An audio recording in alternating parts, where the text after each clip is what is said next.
అదే దాన్ని మనం కాపాడుకోవాల్సిన అవసరం ఉంది. ఏ ఏ అంశం వచ్చినా ముందు వటివాంగ్ ప్రాజెక్టు స్కూల్ అనే వరకు మన జిల్లా యంత్రాంగం దాంట్లో ఉంది.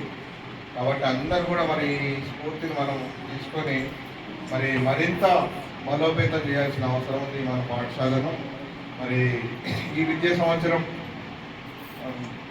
గిరిజన సంక్షేమ శాఖ, అదేవిధంగా రాష్ట్ర ప్రభుత్వ విద్యాశాఖ మరి ప్రతిష్టాత్మకంగా తీసుకొని బడిబాట కార్యక్రమాన్ని నిర్వహిస్తున్నాం. మరి ఈ నెల 6 నుంచి 19 మరి అందులో భాగంగా వివిధ కార్యక్రమాలు మనం ఏర్పాటు చేసుకోవచ్చాం.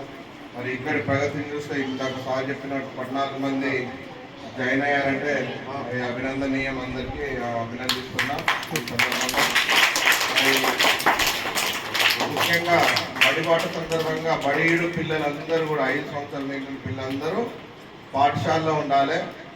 మరి అదేవిధంగా ఆశ్రమ పాఠశాలలో చదువుతున్న పిల్లలు కూడా మన ఉన్నారు, వివిధ ఆశ్రమ పాఠశాలలో చదువుతున్న పిల్లలు. మరి ఆ పిల్లలు కూడా ఈరోజు మరి పాఠశాలలో రిపోర్ట్ చేయాలి, అందరూ కూడా వెళ్ళాలి. అదేవిధంగా 5 సంవత్సరాలు నిండిన పిల్లలందరూ కూడా మరి పాఠశాలకు మనం పంపించాల్సిన బాధ్యత మన దగ్గర ఉంది.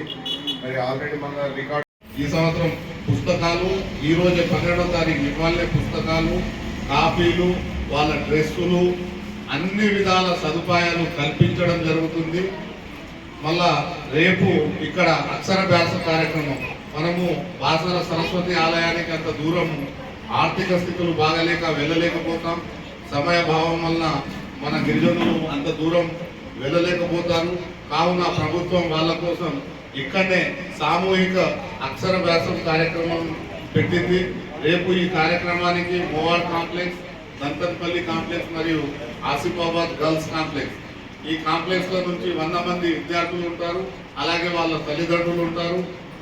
ఈ రోజు వరకు ఏ విధంగా అయితే గ్రామస్తుల సహకారం ఈ పాఠశాల పైన ఉందో అదే సహకారం రేపు కూడా అందరూ దగ్గరుండి ఈ కార్యక్రమానికి విజయవంతం చేయాలని కోరుతూ ఈరోజు ఈ బడిబాట కార్యక్రమానికి ఉద్దేశించి గౌరవ